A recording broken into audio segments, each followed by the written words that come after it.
Good morning children. आज हम इस वीडियो में अपठित गद्यांश के बारे में पढ़ेंगे और इस वीडियो को मैंने अपठित गद्यांश के इस वीडियो को मैंने दो भागों में डिवाइड किया है, भाग 1 और भाग 2। तो पहले भाग में हम 3 अपठित गद्यांश लेंगे जो इस तरह से है। ये पेज नंबर 135 पर दिया गया है जो वृक्षों के बारे में इसके अंतर्गत बताया गया है। इस गद्यांश को आप अच्छे से पढ़ेंगे और इसके उत्तर जो है एक पद में देंगे। तो इसका हिंदी अनुवाद है, वृक्षा केवलम प्रकृते शोभाम न वर्धयन्ति अपितु तस्य संतुलनमपि साधयन्ति। वृक्ष केवल प्रकृति की शोभा यानी कि उसकी सुंदरता को ही नहीं बढ़ाते, अपितु मतलब बल्कि तस्य संतुलनमपि साधयन्ति यानी कि तस्य मतलब उसके संतुलन को भी यानी कि उसके बैलेंस को भी साधते हैं या बनाए रखते हैं। किसके? प्रकृति के। तो इस लाइन का मतलब क्या होगा? वृक्ष केवल प्रकृति की शोभा यानी सुंदरता को ही वर्धयन्ते मतलब बढ़ाना, तो वृक्ष केवल प्रकृति की सुंदरता को ही नहीं बढ़ाते बल्कि उसके संतुलन को भी बनाते हैं या बनाए रखते हैं। ते वायुमंडले स्थितम कार्बन डाइऑक्साइड इति वायुम शोषयन्ति। वे ते मतलब वे यानी कि वृक्ष के बारे में बोला गया है कि वे वायुमंडल में स्थित कार्बन डाइऑक्साइड गैस को या वायु को अवशोषित कर लेते हैं, यानी कार्बन डाइऑक्साइड को वो अपने अंदर एब्जॉर्ब कर लेते हैं यानी कि उसे अंदर खींच लेते हैं, अवशोषित कर लेते हैं। और प्राण वायु ऑक्सीजन च विसर्जन्ति, ऑक्सीजन को दूसरे शब्दों में प्राण वायु भी कहते हैं। तो प्राण वायु ऑक्सीजन को का अपने यानी कि प्राण वायु ऑक्सीजन को वो विसर्जन्ति मतलब छोड़ते हैं। एतेन पर्यावरणे वायोः संतुलनम भवति। इससे क्या होता है? एतेन पर्यावरण, जिससे पर्यावरण में वायु मतलब वायु का संतुलन होता है। जितनी भी वायु है उसमें बैलेंस बना रहता है। यत्र वृक्षा भवन्ति, जहाँ पर वृक्ष होते हैं, तत्र मतलब वहाँ, वर्षा भी प्रचुर मात्रायाम भवति, प्रचुर मात्रा में यानी कि अधिक मात्रा में या अधिक वर्षा होती है।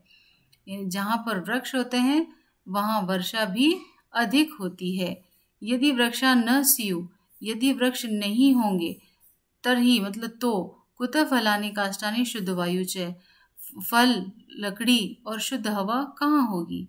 यानी कि यहाँ पर प्रश्न पूछा गया है, यदि वृक्ष नहीं होंगे तो फल लकड़ी, काष्ठानि मतलब लकड़ी और शुद्ध वायु कहाँ होगी। वृक्षाणाम अभावे, वृक्षों के अभाव में, भूमि क्षरण मतलब भूमि का कटाव, भूस्खलन मतलब चट्टानों का खिसकना, और अनावृष्टि यानी कि कम वर्षा, और अतिवृष्टि मतलब ज्यादा वर्षा यानी कि अकाल और बाढ़, ऐसे अनेक उत्पात होते हैं।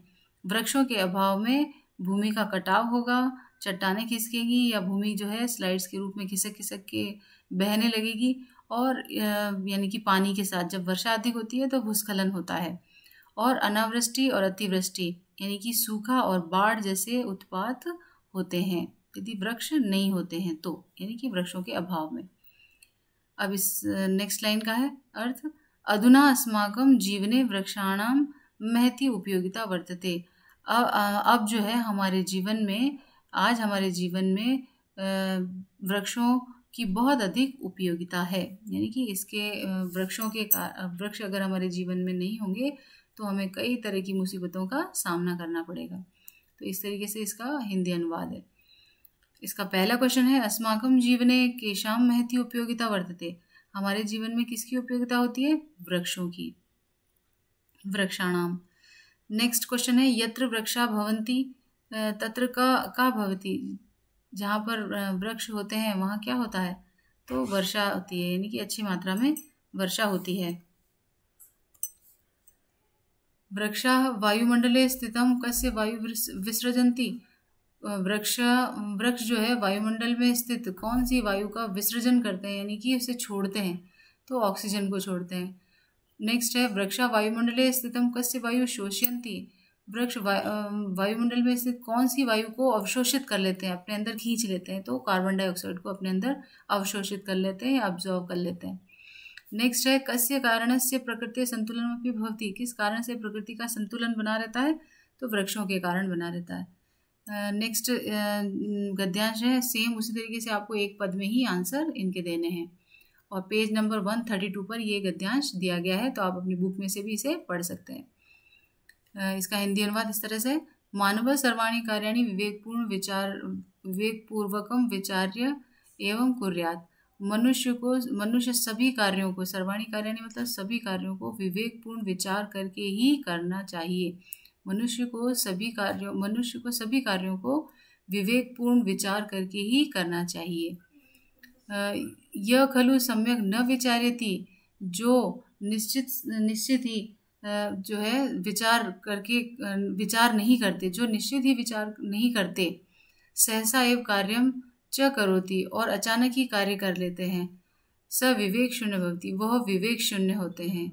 यानी कि उनका जो विवेक है वो बिल्कुल शून्य हो जाता है, यानी कि वो किसी तरीके कार्य से किसी भी तरीके से उस कार्य को सही अंजाम तक नहीं पहुंचाते। तो इस लाइन का मतलब क्या होता है, यह खलु सम्यक न विचारति, जो निश्चित ही पूरी तरीके से विचार नहीं करते हैं, सम्यक मतलब पूरी तरीके से विचार नहीं करते हैं, और सहसा एव कार्यम च करोति, और अचानक ही, सहसा मतलब अचानक ही, एव मतलब ही कार्य को कर लेते हैं, तो वह विवेक शून्य होते हैं, यानी कि विवेक शून्य भवति, वह विवेक शून्य होते हैं, वह व्यक्ति विवेक शून्य होते हैं। स जन पदे पदे असफलताम अनुभवति, वह लोग, वह जन मतलब सजन मतलब वह लोग, पदे पदे मतलब पग पग पर या कदम कदम पर असफल होते हैं।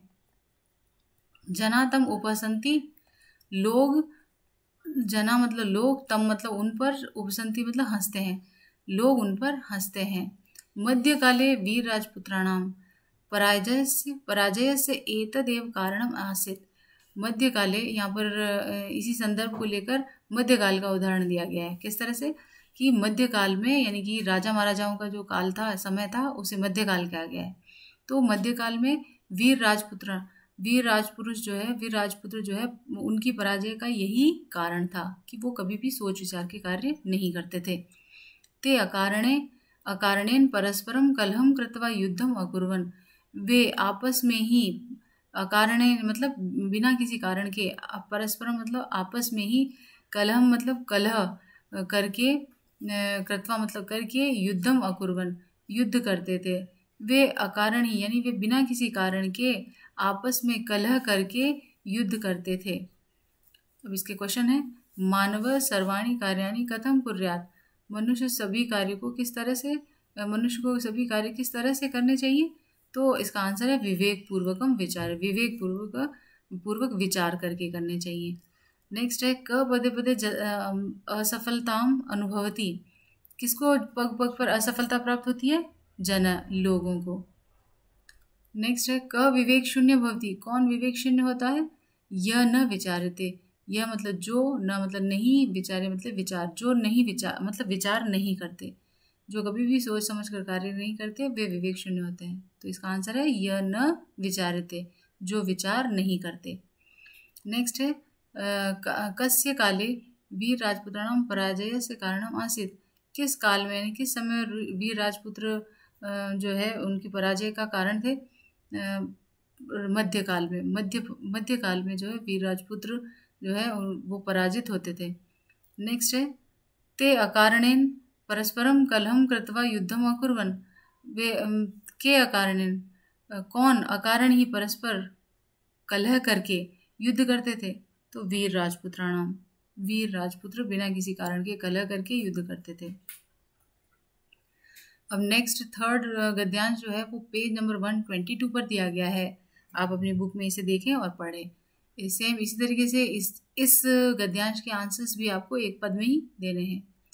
तो पूर्व कालिदास एक महामूर्ख आसीत्, यानी कि प्रारंभिक समय में, पूर्व में, यानी कि पहले कालिदास जो है एक महामूर्ख थे, उन्हें महामूर्खों की श्रेणी में रखा जाता था, यानी कि वो एक महामूर्ख थे।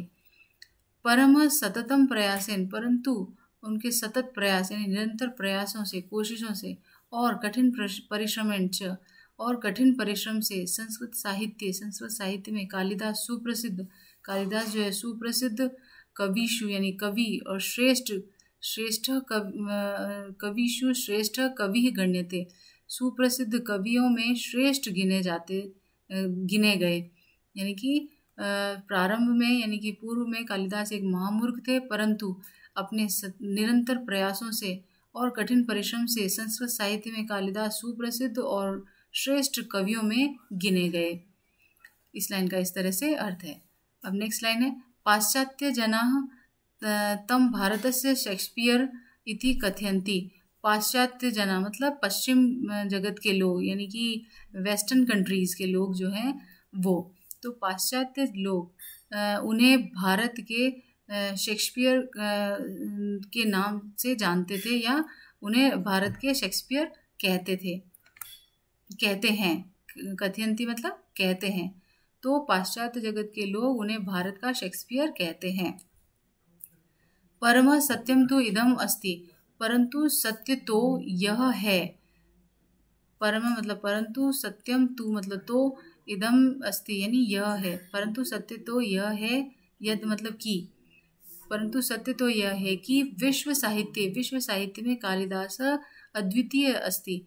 विश्व साहित्य में कालिदास जो है अद्वितीय है, यानी कि उनके समान और कोई दूसरा नहीं है। तस्य साहित्यम तो सर्वथा अनुपमेयम, उनका साहित्य तो सर्वथा यानी कि बिल्कुल जो है अनुपमेय है, अनुपम है, यानी कि जिसकी कोई उपमा नहीं दी जा सकती है। उनका साहित्य तो सर्वथा अनुपम है, अनुपमेय मतलब अनुपम है, जिसकी उपमा नहीं की जा सकती। तस्य अभिज्ञान शाकुंतलम नाटकम विश्व साहित्यस्य सर्वोत्तम नाटकम अस्ति। तस्य अभिज्ञान शाकुंतलम नाटक यानी कि उनका अभिज्ञान शाकुंतलम नाटक विश्व साहित्य का सर्वोत्तम नाटक है। अब इसका फर्स्ट क्वेश्चन है, क श्रेष्ठ कवि गण्यते, कौन श्रेष्ठ कवि में गिने गए? तो कालिदास श्रेष्ठ कवियों में गिने गए। पाश्चात्य जना कालिदासम किम कथयन्ति, पाश्चात्य जगत के लोग कालिदास को क्या कहते हैं? शेक्सपियर के नाम से उन्हें जानते हैं। कालिदास से साहित्यम कीदृशम अस्ति, कालिदास का साहित्य किस तरह का साहित्य है? अद्वितीय, यानी कि उसके समान और कोई दूसरा साहित्य नहीं है, यानी कि अद्वितीय साहित्य। नेक्स्ट है, अभिज्ञान शाकुंतलम नाटकम कस्य सर्वोत्तम नाटकम अस्ति। अभिज्ञान शाकुंतलम नाटक किसका सर्वोत्तम नाटक है? तो विश्व साहित्य का वो सर्वोत्तम नाटक है। नेक्स्ट क्वेश्चन है, पूर्वम कालिदास एक का आसित, प्रारंभ में यानी कि शुरुआत में या पहले जो है कालिदास कैसे थे? तो कैसे थे? महामूर्ख थे। बच्चों इस तरीके से इस वीडियो में मैं सिर्फ 3 ही अपठित गद्यांश ले रही हूँ, और अगले वीडियो में मैं कुछ और अपठित गद्यांश और कुछ अन्य टॉपिक के साथ में फिर से आपको पढ़ाऊँगी। तब तक के लिए thank you and God bless you.